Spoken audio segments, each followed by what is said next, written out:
Mafia, പിന്നെ അത് കുറച്ച് ചിലപ്പോൾ ഉന്തുവണ്ടി മാഫിയ, പെട്ടിക്കട മാഫിയ എന്നാണ് വിളിക്കുന്ന കാലാണ്. അപ്പൊ ഞങ്ങളെ മാഫിയ എന്ന് വിളിക്കാൻ ഞങ്ങൾക്ക് വലിയ പരാതിയില്ല.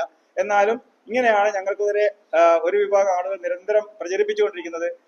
അതിലേറ്റവും ഞങ്ങൾക്ക് സങ്കടകരമായിട്ടുള്ളത് ഈ പുറക്കാട്ടേരി കോറിക്ക് നേരെ നടന്ന അക്രമവുമായി ബന്ധപ്പെട്ട്, പുറക്കാമല കോറിയുമായി ബന്ധപ്പെട്ട് നടന്ന അക്രമവുമായി ബന്ധപ്പെട്ട് ഞങ്ങൾ പത്രത്തിന്റെ പേര് പ്രധാനപ്പെട്ട, ഞങ്ങളെല്ലാം വലിയ വിശ്വസിച്ച്, ഞാൻ ഉൾപ്പെടെ എന്റെ വീട്ടിലുൾപ്പെടെ പൈസ കൊടുത്ത് വാങ്ങുന്ന പത്രത്തിന്റെ ഫ്രണ്ട് പേജിൽ വന്ന വാർത്ത, കോറിയിൽ ഏകപക്ഷീയമായി കയറി പോലീസിനെയും കോടതിയെയും വിധി ലംഘിച്ചുകൊണ്ട് കോറിയിലെ ജീവനക്കാരെ മർദ്ദിച്ച് പരിക്കേൽപ്പിക്കുകയും മാരകായുധം മർദ്ദിച്ച് പരിക്കേൽപ്പിക്കുകയും പോലീസ് ഉൾപ്പെടെ നോക്കി നിൽക്കെ മർദ്ദിച്ചിട്ടുള്ള ആള് ഹോസ്പിറ്റലിൽ പോയി കിടന്നിട്ട് അദ്ദേഹത്തിനെ കോറി ഉടമകൾ ആക്രമിച്ചു എന്ന് പറയുന്ന വാർത്ത നിങ്ങളെപ്പോലുള്ള പ്രവർത്തകർ ഇങ്ങനെ പ്രസിദ്ധീകരിക്കുന്നത് ഞങ്ങൾക്കല്ല, ഞങ്ങൾക്ക് ഒരു വിശ്വാസമാണ്. ഞങ്ങളെല്ലാം പത്രം വായിക്കുമ്പോൾ ഈ വാർത്ത വാസ്തവമായിരിക്കുമെന്ന്.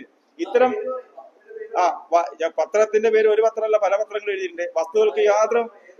വസ്തുക്കൾക്ക് നിരക്കാത്ത, ഇപ്പം മാതൃഭൂമി പത്രത്തിൽ വന്ന വാർത്ത, മാതൃഭൂമി ചിലപ്പോൾ ഒരുപക്ഷെ ലോഹിയ അദ്ദേഹത്തിന്റെ ആയിരിക്കാം. കെ ലോഹിയ എന്ന് പറയുന്ന അദ്ദേഹം നേരത്തെ പോലെ പല കോറികളും, ഞങ്ങളെ കോറി തുടങ്ങാൻ പറ്റുന്ന കോറികളിലൊക്കെ ഓപ്പറേഷൻ ഉണ്ടാക്കുക.